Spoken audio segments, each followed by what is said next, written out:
Good morning, everyone. Welcome to episode 35 of Security Matters with the Coffee Squad. It's just Will and I today. Uh, and yeah, we're going to talk about preparing for the possible civil unrest after the election. Exciting topic, right? Kind of a doom and gloom topic this week. But Will kind of spoke, and we had another topic, but I think this is an important topic. I don't.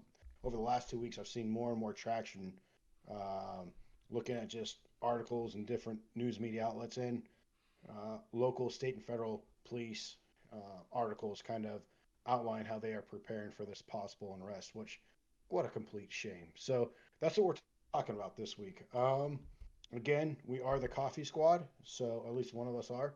And yeah, Will, just Jake. kicking this thing off, man. What are you drinking today? Well, I'm taking a page from your book. I'm drinking a sparkling water from Waterloo. It's a black cherry one, and Brian brought it to you, and I saw you drinking it a few times, so I thought I'd try it, and it's pretty good. It's got more of a flavor than the other ones I think I usually drink. I would agree. I think so. Lacroix or LaCroix, however you want to say it. Some of their flavors, like their coconut flavor, is pretty strong, pretty good. I like you, and hey, man, you're disappointing me right now, man, by not drinking any coffee. I've got my coffee Um, here. I just haven't talked okay, about it yet. okay. Well, what coffee you got, man? I'm just I was running behind. And I grabbed a K pod from or K cup from a local grocery store. Blonde roast. It's okay. It's nothing to write home about. Definitely not my Black Rifle, but I was just in a hurry, so I popped that in. But yeah, what about you? So what's up? Are you out of Black Rifle? No, I've got a little bit left. I'm on the every 30 days subscription, but I'm thinking I might have to bump that up. So I don't know. That's a lot of coffee, man. If you're exceeding their 30-day limit. Well, no, I mean you can choose how much based on how much you drink and all that stuff. So I get Gotcha, one bag every 30 days, but I might need one bag every 2 weeks. So gotcha. I mean, you do have a birthday coming up here shortly, so yeah, maybe I'll keep that in mind. yeah, So, Black Rifle. If you want to send me something, that'd be great.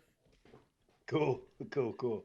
So yeah, I do. I am drinking a Waterloo as well. So that's kind of what I grabbed. I grabbed the sparkling grape, and I got to tell you, the grape has a good flavor, man. It has a really good flavor. It tastes like grape, and it doesn't taste watered down or um, I don't know. It's not like your typical grape soda. I don't even who makes. Is it Crush who makes a grape soda? I think so. I'm not a big grape juice, grape soda, grape anything on Yeah, for that matter. I like grape, but yeah. Anyways, it's grape. It's great. Zero Grape is calories, great. zero. Yeah, zero sugar. So uh, it feels the hunger when I need it. So Yeah. um, so have you voted yet? I know here in North Carolina, early voting opened about was it a week or two ago, 2 weeks ago, something like that, 10 days Something ago. like I that. can't Yeah. remember, somewhere in that. Since we are going to talk about civil unrest after the election, have you done your civic duty and voted? I actually have voted. I did the early voting thing. Right near my house is one of the voting stations, but it's like super packed. So every day I drive by it 3 or 4 times a day. So I drive by every time looking to see. Hopefully the line's short and it's been around right down through the whole hallways, out the door, around the corner, all that stuff. And finally, last Friday around 6:30, I was able to sneak in there, and it took me about a half an hour still, but it wasn't too bad. I was able to vote. Got the little sticker. What about you? So the lines were out the door here, from what I was told. So I just drove by, yelled COVID real loud, watched everyone leave, and then parked right up front and got in. Kidding, Started totally, totally coughing. kidding. Excuse me. um, so here where I live, um, we kind of have a tradition. Like every presidential election, we go with an older neighbor couple next door to us. We go up and vote at the county little kind of headquarters, and we go have dinner. But due to COVID and everything, um, they went their own, and they told me that it was slammed up there. So I went to another polling place, a little bit closer, honestly, and my wife and I say got in within like 15. Parked the car, walked right in, um, gave them our address. I almost said give them our ID, but you don't have to do that here in North Nope. Carolina. But just gave them our address, and went, and I think we're out within like 15, 20 minutes. It was very, very simple. I have seen long lines at some of the other polling places here, and I think it closes, I think either today or tomorrow, early Yeah. voting. And I've always had like an absentee ballot just in case, but this year we went in and voted. Normally I'm deployed during presidential elections, it seems like. So, uh, yeah, pretty harmless, man. So I think I don't know if you're like me, but did you get the big, like, you have the Democrats on one side, the Republicans on another side with a little pop-up tent and all their signs, and Oh you yeah. know, As you walk up, they try to bombard you. I just pretend like I'm talking on the phone or whatever, and just keep on walking by. I don't want to deal with them. I mean, honestly, I think everybody has their mind pretty much made up who they're voting for. At least in the big stuff. Maybe the smaller stuff they might want to listen. I I like know. school board issues, that kind of stuff. Like Yeah. that was a hard one. Like I always do my homework, or as I like to say, my due diligence uh, Ding. beforehand. But I didn't. School board was one of those. There wasn't a whole lot of information on. So, um, and I guess that's one of the positions where they can actually talk to you and hand out stuff before you go Yep. in. So, I mean, yeah. Anyways, yeah, it reminds me, as you're walking through, it's kind of like the gauntlet, of like you said, you want to just kind of put your head down, act like you're on the phone. Kind of reminds me of my days in the military, where if I didn't feel like saluting someone, the few times I wore a uniform, go to the PX or whatever, I just act like I was on my cell phone, or like, oh, look over there as they walk by. I'm like, oh, Bob, sorry, missed you, man. Wouldn't give him a salute. I was a horrible soldier, but yeah, yeah. Kind of reminds me of my days of being like a Mormon missionary too, man. Like, knocking on the door, like, hey, brother, ever hear the good word, and just get the door slammed in your face. I'm sure that's how those people feel every time. Like people like us walk by, now we're good, I'm good, and just keep on walking. But hey, good for them, for being out there supporting. I don't care what side of the aisle you're on. Yeah. If you are on any aisle, it doesn't matter. Like, go out and vote. Yeah, Yeah. and those people sitting there at the polling place is good for them. I just don't get that. I don't know.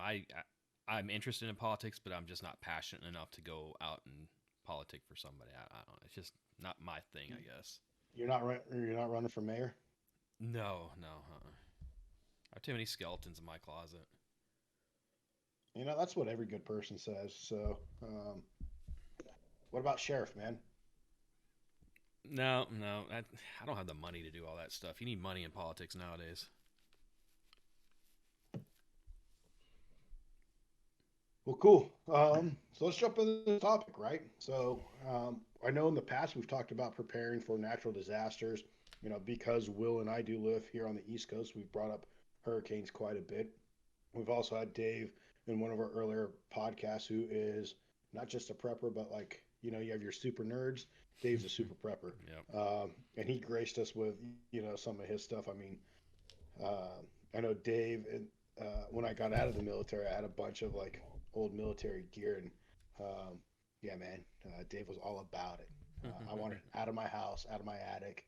Uh, and he took it. So, we've definitely talked a lot about prepping and being ready. And I think, when you talk about civil unrest, um, that kind of stuff can kind of happen. It's almost like an earthquake, where sometimes you get a few indicators of, hey, it might be happening, and other times it just pops off, and you never know. For us, in this case, I think our country, um, sadly enough, over this last year or so, we've experienced quite a bit of civil unrest in a lot of these Yep. major cities. So I think the difference now is instead of it kind of being towards, you know, police violence and brutality, that people are, protesting and rioting. And I'm not even going to put protesting in there as civil unrest, because that's, if you're doing Yes.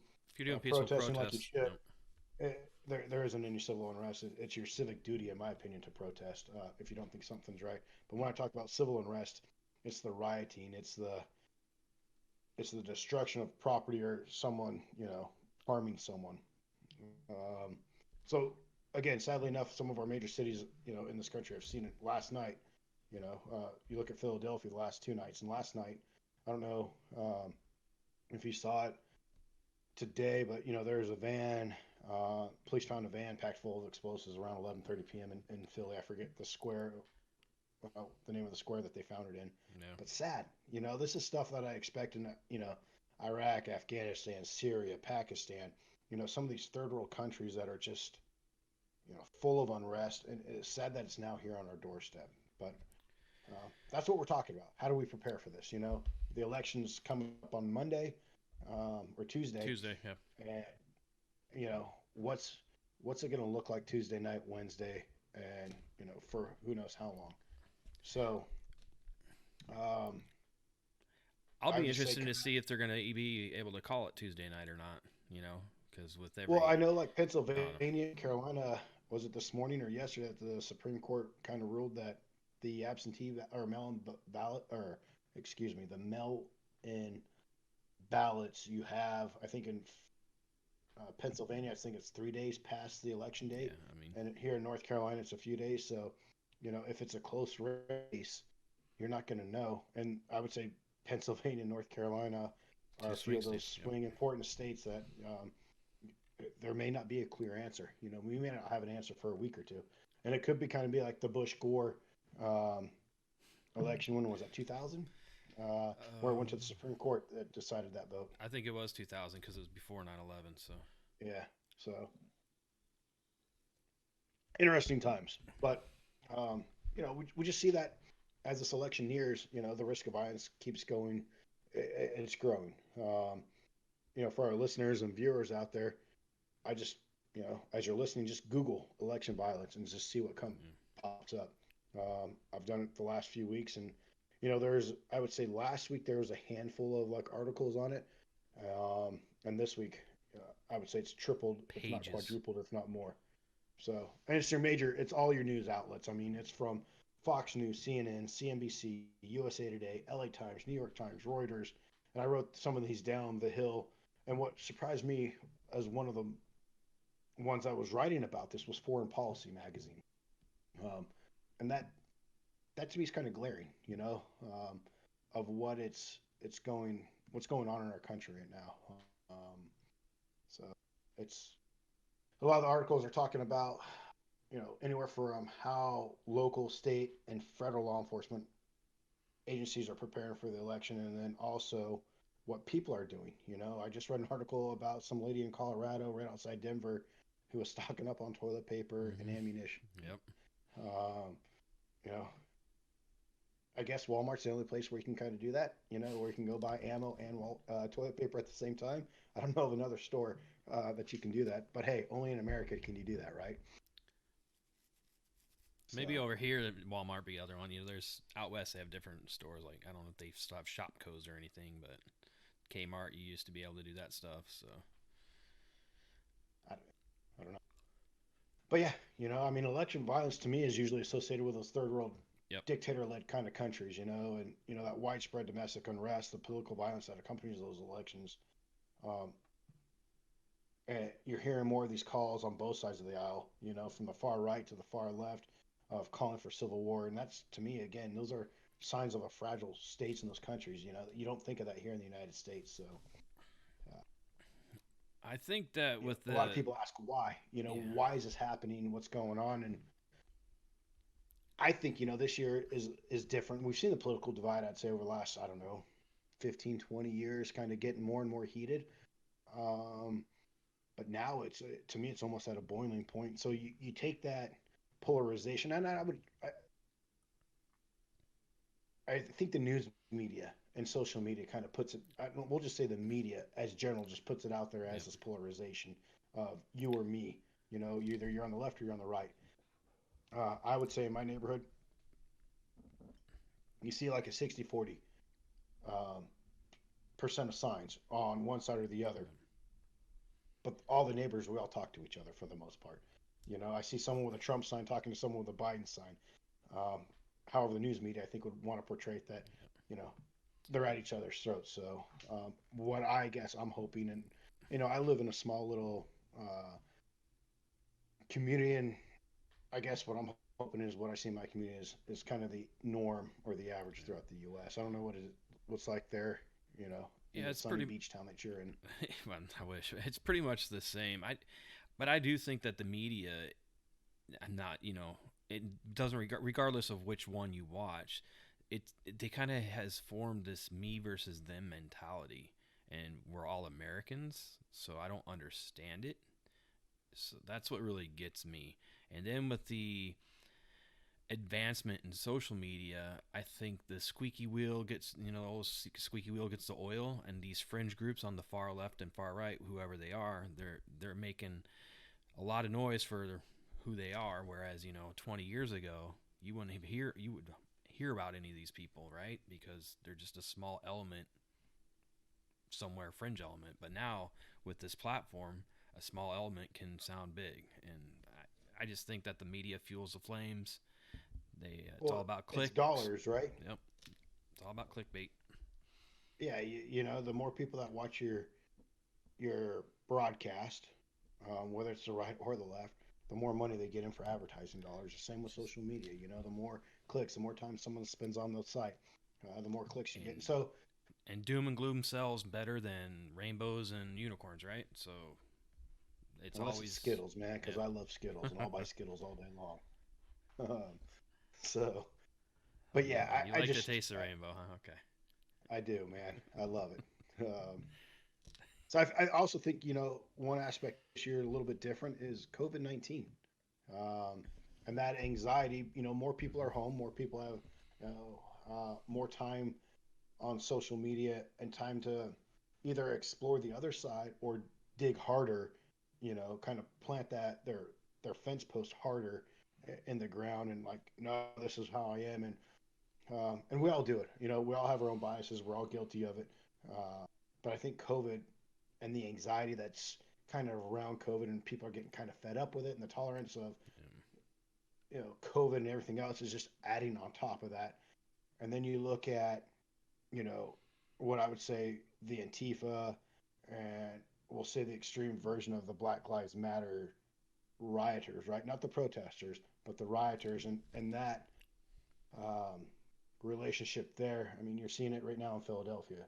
You know, they're they're upset over a police shooting, and we're not even going to talk about that. But you have people breaking into, tearing down stores, Walmart's. I saw a picture of a dude running out with a washing machine Mm-hmm. last night. Like, how does that solve the problem?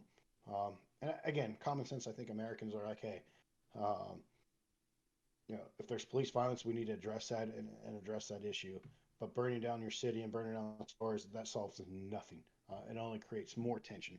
So I think these types of risks, um, police are struggling, and law enforcement in general. How do they stop that? And so your local, state, and federal law enforcement agencies are looking at the extremism on both sides here in the U.S. But then what about the outside influence too? Yep. The ISIS. I mean, France has had a few attacks this last week. Uh, your Al Qaeda and your other French terrorist groups out there, um, and we can even say that the local homegrown terrorist groups here. That trying to stop them. If they can stop an election or make the election look null and void, that's a big win for them. And so I think give kudos to our law enforcement right now for really like having to plan and prep for this. And I feel, and I think that's why we're talking about it. I think you agree, Will, that something's going to happen. It doesn't, whether Biden wins or Trump wins, there's going to be an issue uh, on the streets in some of these major metropolitan areas. I definitely agree.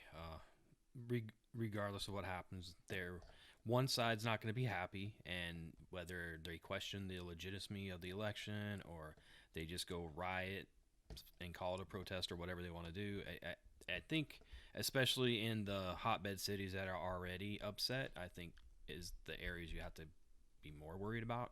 But yeah, it seems to me where in the past it was what if it happens, and this year it seems like all right, when it happens, what's going to happen? Yeah, it's that if when scenario. I mean, we talk about this a lot in security. You know, you can do the what if game all day long, um, and that's good to do as long as it's realistic. And if the if is prevalent and there is an actual threat there, then it becomes not an if but a matter of when. And like you said, well, now we are, let's say, the security profession in general is it's when. I know we're getting calls of security guards looking at route planning, route guidance, route security, that stuff from transportation companies. If you're these riots and these protests continuing, they're blocking major intersections.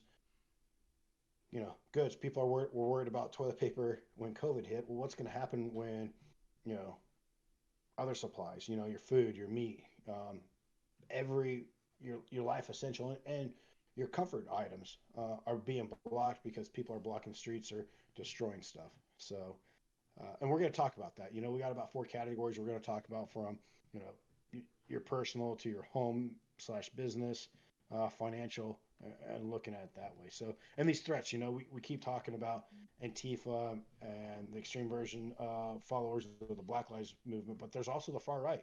The violent white supremacists, the neo Nazis, the Oath Keepers, the Boogaloo Boys. These are the groups that are starting to gain ground. The Boogaloo Boys were responsible for the federal officer that was shot and killed in Oakland, and then a Santa Cruz Sheriff's Police officer a few months back. So, again, these threats just aren't on one side; they're on the extreme sides of both sides. So, um, making for our listeners and viewers out there, think about what we're talking about. Like I said, just Google um, election violence and how the police and everyone are prepping for it, and do your own threat assessment. Everyone's an individual, and each location and everything is different. So you're going to have to do your own little threat assessment, whether it's for your company, for your home, for your individual self, whatever it may be. Do your own threat assessment, and then look to local law enforcement, your state and national levels, and see what they're doing and how they're preparing. So, uh, let's jump into some of these questions, right? So, Will, you are a former law enforcement officer. You know what can be done? No, you can pray. No. um, What'd you say? I said you can pray. So, I kind of look at it like it's similar to a natural disaster, right? You kind of want to take the same mindset as if you're prepping for a natural disaster. Obviously, we've talked about it before, and where we live, we have it. So you want to make sure, fuel for the car, generators, have your toilet paper, um, your food, freeze dries, cans, canned food, freeze dried, MREs, um, essentials, medicine, first aid kits. Make sure you have cash on hand. We'll talk about that in a little bit. Duct tape is always a good one to have, right? You can duct tape almost anything. WD 40. I Water. love duct tape. I do too. Water, potable water is very important. An evacuation plan, whether you're at work or at home, it's always good to have a route plan. So if something does happen, you know which way to go and how to get there. And if you're at work and your family's somewhere else or whatever, or your friends or whatever, it's always good to have a rally point too, where you're meeting these people at, a set place and time. Um, Predetermined communication, meeting places. Cell towers will most likely be overwhelmed, so that's why you want to say, hey, listen, if we can't get up with each other, let's meet here on this date and this time. Another thing you want to do is kind of keep an eye out on your social media, right? So with everybody's on social media, especially these extremist groups and the cities and towns, they're all on it. So, and most large municipalities are really good about this. They let you know, hey, over here this is happening, over here this is happening. Another thing I know I did it when Minneapolis was going on. I actually downloaded a police scanner. I was listening to the scanner that night, kind of hearing what they were going through. But it's good if you're in these cities, you can download the police scanner and listen. Um, Another thing is self protection. Whether it's guns or pepper sprays or tasers or a baseball bat wrapped in barbed wire. Have something to protect yourself, whatever you feel comfortable with. Yeah, let's just make sure it's legal. Well, at that point, you got to do what you got to do. If it comes to that, me personally, I'll cross that bridge when I get there. Yeah, I mean, so let's kind of break these down a little bit. So, like self protection, right? A big thing and a big conversation kind of in the media on both sides, is the guns and the ammunition, and that's great. Hey, I'm all for weapons. I have a ton of them. I've been trained, and I've trained countless people in, handling firearms and how to shoot and everything. I would say your average gun owner probably doesn't have, a tenth or very little, very, very, very basic understanding. Most don't go out and practice shooting as frequently as they should. Um, and I'm not saying, hey, don't have a weapon, don't have a gun, but train with it, know its functions, know its capabilities, know how it works. You know, um, know the law. Like you just can't point a gun because someone's blocking you. Like know the law in your state. Have a license to carry that weapon. Pepper spray. You mentioned pepper spray and tasers, right? Um, I've been pepper sprayed. I've been OC sprayed. I've been tasered. You know, uh, and there's a reason why we did that. And I do it, in the law enforcement community as Oh yeah. well. It's because to know what it feels like. So when you do have to deploy those tools, whenever you pepper spray someone or OC spray someone, you're usually going to get a little bit kickback on you. It's an And so, aerosol. It's gonna go. Yeah, just yeah. Maybe yeah, depending on the wind. So, just make sure you wear a again, mask. it just goes into the training stuff, right? So, know how to use your tools, know, practice it, know where they're at, and know the laws. I love the police scanner app. I think that's a great idea. I know when Minneapolis kicked off, you handed it over to me, and I started listening to it. And, just good. Look at your local law enforcement. Um, they're going to let you know, hey, where road closures are, where stuff's happening, and stay the heck away from the area. Don't go be a looky loo. You know, look at if you feel the need to go protest, here on the Coffee Squad, go protest. Um, you know, if you're going to a riot, though, uh, you know, expect what goes on there. Yeah. So I think great points. Cell towers, right? When was the last time this country's had a major issue like that? The last one I can remember was 9/11. I mean, When 9/11 locally, happened. after the hurricanes, it almost always happens right after the hurricanes. Everybody's trying to, Yeah, get on their Wi-Fi or whatever, and or use their data, and you can't use your phone with them at all. yeah. Having a good communication plan. Whether that's with your employees or employers, with your family and your loved ones. You know, in the military, we always called it our PACE plan, your primary, alternate, contingency, and emergency. So you had four avenues of communication, and it sounds really dumb, but some of the most basic stuff usually work for us. So you don't always have to think of, like your phone and technology. It's, think of other, ways you Hmm. can communicate, and it could be slow. Yep. So, so have patience too. If a crisis does happen near or around you, and I think the biggest thing is just let your loved ones know you're all right. Absolutely. Um, I know I we mentioned talked. You cash. talked about. All right, go ahead. Go ahead. I was gonna say I know we talked about cash. One thing I started researching a little bit, obviously, doing my due diligence, as Jake would say, getting ready for this There you go, buddy. podcast, and the financial. I obviously was on some prepper sites, so they're a little more hardcore about it, but they kind of suggest $1,000 or $2,000 in lower denomination bills because if the ATMs are done out of money and the banks aren't operating, most stores aren't going to want to give change for $100. It's easy. So 20s and below is what they suggest. Um, but yeah, and one thing they did say, and I didn't Not really. a bunch of ones from the strip club. Well, I mean, if that's where you want to go, you can go make it rain, Jake. It's all good. uh, One thing that I read, and I didn't really think about it, but it makes a lot of sense, is that cash is on it depending on the length of the unrest or something like that. If it goes on for more than a week or 10 days, cash is going to start becoming less and less valuable, and goods will become more valuable. So while it's good to have cash, you want to make sure you have your food, your water, your fuel, your ammunition, the stuff that's going to go be hot commodities. That's what you want to stock up on. I mean, look, the election's coming up fast and furious, right? Um, it's going to be here within a Yeah. few days. Good luck finding ammo right Um, now. Correct.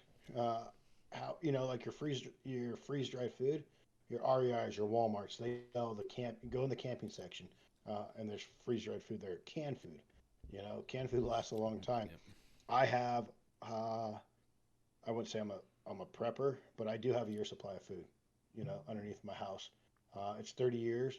It's those cans underneath, and I have them in like big plastic boxes just to move. However, not all that food is up to 30 years. So go through your stuff.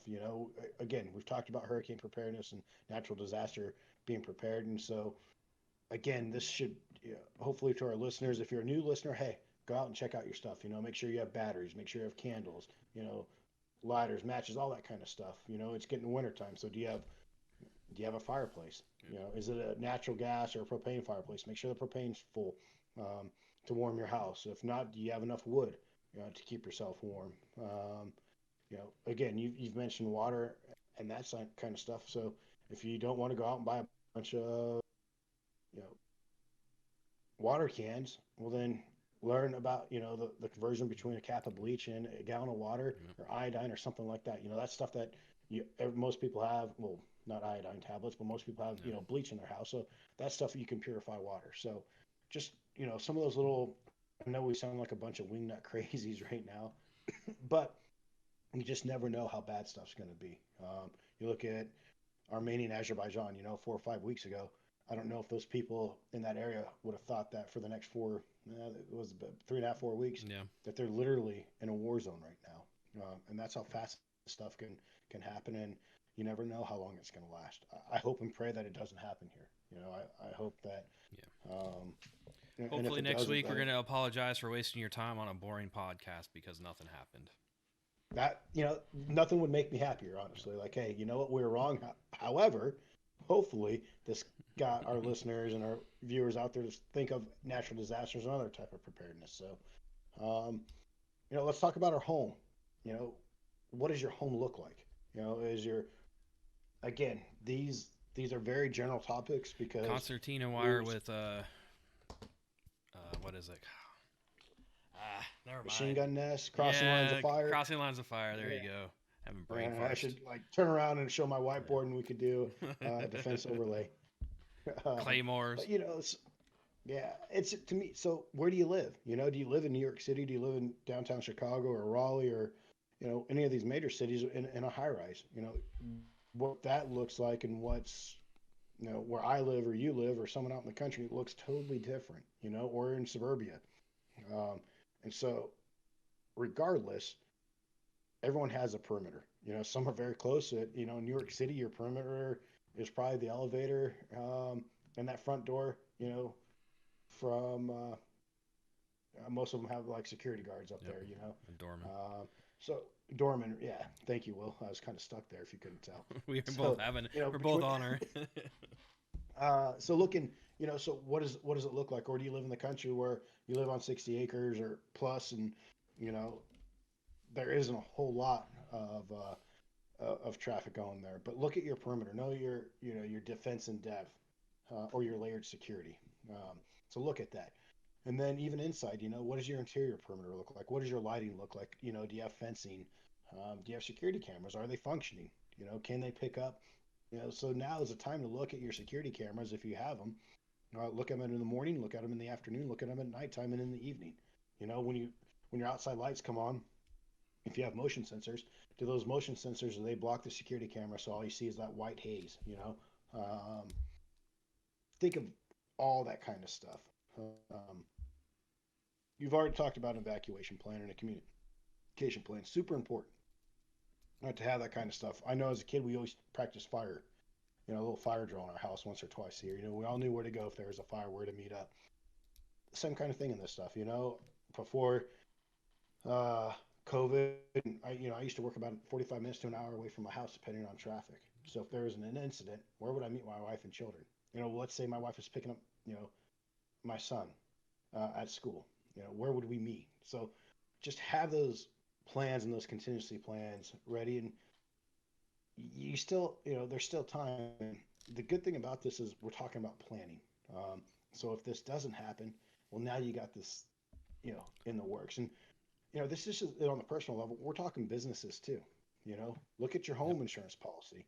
It's a good time to kind of dust that thing off. If you have USA or State Farm, whoever, sure, call them, and that's great. But you can't say, well, hey, on a phone call, you said this and this, but yet your policy says something different. So take that policy out, read it, at least skim it over and make sure you're good.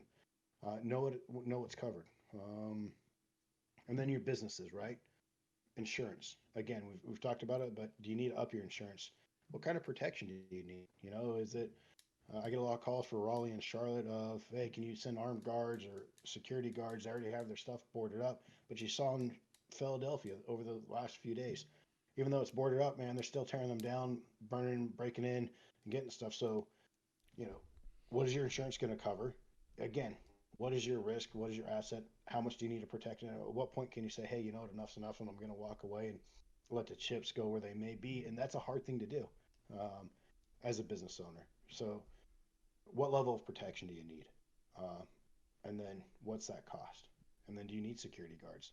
And right now, let me tell you, a lot of your off-duty cops are probably going to be called up all next week. There's not going to be a lot of off-duty cops who are going to be able to be an armed guard at your place. So now you're going to pay for a contracted armed guard who doesn't have the same protection as that off-duty cop, or you may have an unarmed guard. And I'll tell you what, I get calls all the time like, hey, can you come and be a guard? There's no way. I don't care how much you pay me. I'm not risking my life, and I'm not going to risk my livelihood to come guard your business. So I'm sorry. I know Yeah. other people will, and that's good and that's fine for them. I'm not willing I'm to do not. it. No. Yeah. No. I mean, the way things are right now, I would imagine that security guards at this point is just more of a visual deterrent more than anything. I can't imagine a security guard company saying, yeah, it's okay to engage and interact. Once they start getting assaulted or breaking down the doors, that's just observe and report, right? I just saw an article. I'm just kind of hitting the Google machine right now as we're talking, but there was a great article about ultra high wealth individuals in New York City hiring armed guards, and talked about submachine guns and stuff. Um, so if the government's talking about it, right, your high wealth individuals are looking to contract these former spec op guys and guys with tons of experience with weapons. Something you know something fishy's going on. Yeah. It's in the air. So yeah. I think in So our line of work, and especially those guys, they're listening to their security advisors. You got to prepare for the worst. Tom was here a couple weeks ago talking about personal protection, and he was saying, listen, we have different things, risk assessments, just like we do for our company, and it's like you said, it just seems like it's more likely to happen than not, and people are taking precautions. Unfortunately, every day, like me, I'm not going to go hire a security company to come in, and I can't afford to hire security guards and stuff like that, so I got to do it myself. And that's kind of what we're trying to drive home is it's now's the time to at least start thinking about it and making a plan to do what you can with what you got.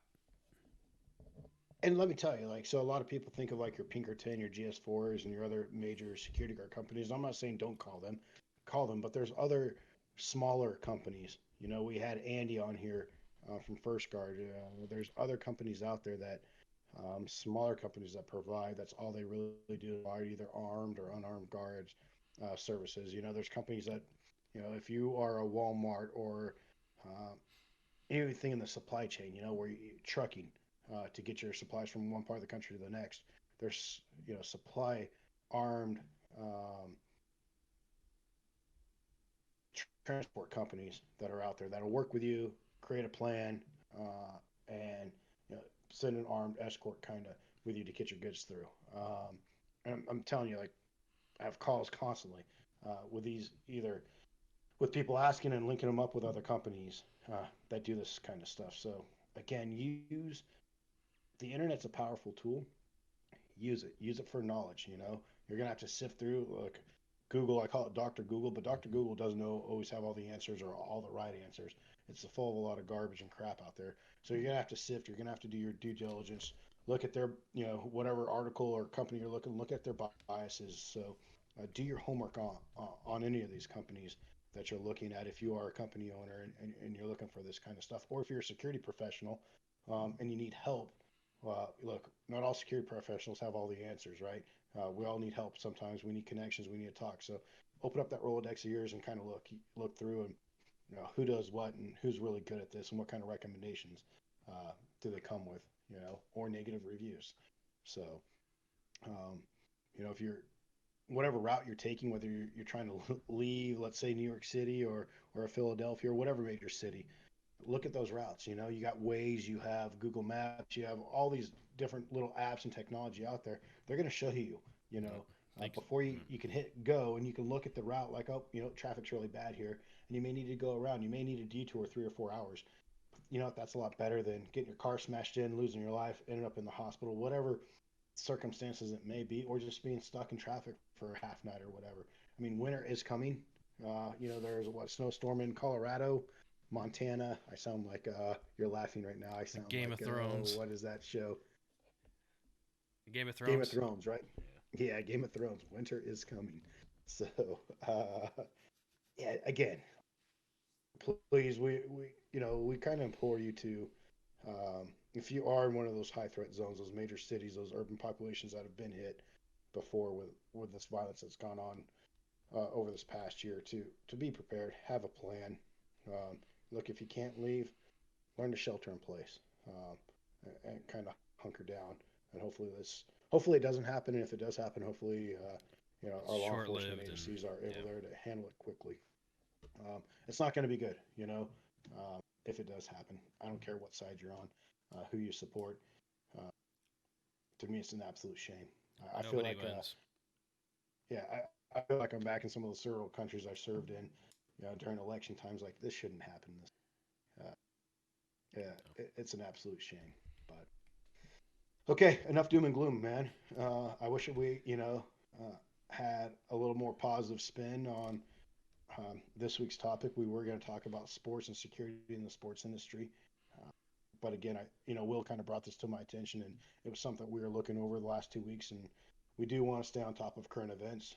I think it's important. So thanks, Will, for kind of switching this topic up this week. And again, hopefully next week everyone can laugh at us and say, hey, you guys are a bunch of preppers and a bunch of warriors, and nothing happened.